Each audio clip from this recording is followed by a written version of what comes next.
पहलगाम हमले के बाद अमरनाथ यात्रा को लेकर एडमिनिस्ट्रेशन ने ड्यूरेशन घटाकर मात्र 38 दिन कर दी थी, जबकि पहले ये 52 से 62 दिनों की होती थी। फिर भी इस बार पहले 12 दिनों में ही 2,20,000 श्रद्धालु बाबा बर्फानी के दर्शन कर चुके हैं। बीते साल कुल संख्या 5,12,000 थी। अगर यही स्पीड रही तो इस बार का रिकॉर्ड टूट सकता है। श्रद्धा का उत्साह सुरक्षा चिंताओं पर भारी पड़ता दिख रहा है।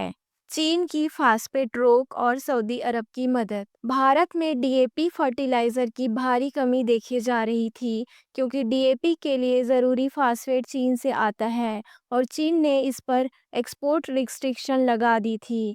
इसमें गेहूं, चावल, गन्ना जैसी फसलों पर खतरा था, लेकिन अब भारत और सऊदी अरब के बीच 3.1 million metric ton DAP supply की 5 साल की डील साइन हुई है, जिसमें 5 साल और बढ़ाया जा सकता है। इस डील से भारत की खेती, किसान और सप्लाई चेन को बड़ी राहत मिलेगी। टेस्ला ने भारत में पहला शोरूम लॉन्च किया है। टेस्ला ने मुंबई के बांद्रा-कुर्ला कॉम्प्लेक्स में अपना पहला शोरूम लॉन्च किया है। भारत में वाई मॉडल की कीमत 60 लाख रुपए से शुरू हो रही है, जो कि अमेरिका में 40 लाख, चीन में 31 लाख और यूरोप में 46 लाख के आसपास है। टेस्ला का कहना है कि भारत में फिलहाल गाड़ियां कंप्लीटली बिल्ट यूनिट के तौर पर आ रही है, इसलिए दाम ज़्यादा है। भारत में सफलता मिलेगी या नहीं, यह देखना बाकी है।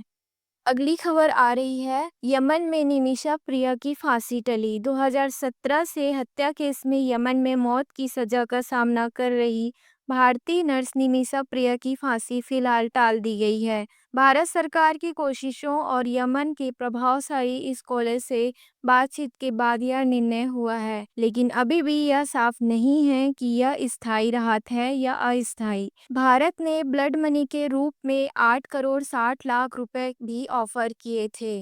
भारत बना डेटा किंग। भारत ने इंटरनेट डाटा यूजर्स में अमेरिका और चीन को पीछे छोड़ दिया है। भारत में एक यूजर औसतन 32 जीबी डेटा हर महीने कंज्यूम करता है, जबकि अमेरिका में यह आंकड़ा 22 जीबी और 29 जीबी है। यह डिजिटल भारत के बढ़ते कदम की बड़ी मिसाल है। नेक्स्ट अपडेट है, भारत अमेरिका व्यापार वार्ता।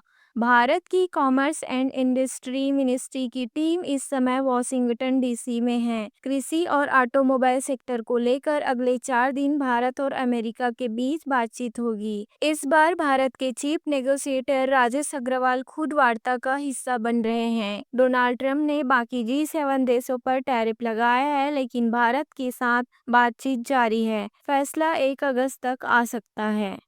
पीएम मोदी की अंतर्राष्ट्रीय यात्राएं। प्रधानमंत्री मोदी 26 जुलाई को मालदीव के स्वतंत्रता दिवस समारोह में जाएंगे। ब्रिटेन और जापान की यात्राएं अगस्त में संभावित है। भारत की फॉरेन पॉलिसी को लेकर यह दौरे काफी अहम माने जा रहे हैं। नेक्स्ट अपडेट है, पाकिस्तान की न्यूट्रल वेन्यू की चाल अब हॉकी में भी। पाकिस्तान हॉकी फेडरेशन ने मांग की है कि भारत में होने वाले हॉकी एशिया कप और जूनियर वर्ल्ड कप के मैचों को न्यूट्रल वेन्यू पर खेला जाए या पूरा टूर्नामेंट ही शिफ्ट हो। भारत ने पहले ही पाकिस्तानी खिलाड़ियों को वीजा दे दिया था, लेकिन अब पाकिस्तान नई डिमांड लेकर सामने आया है। अगर ऐसा हुआ तो बाकी टीमों को भी तीसरे देश जाकर मैच खेलनी होंगे। अंतर्राष्ट्रीय हॉकी संस्था इस पर क्या निर्णय लेगी, यह देखना होगा। हमारा उद्देश्य है आपको अंतर्राष्ट्रीय राजनीति, रक्षा, भू रणनीति और वैश्विक घटनाओं की विश्वसनीय जानकारी देना। जुड़े रहिए। नमस्कार, जय हिंद, वंदे मातरम।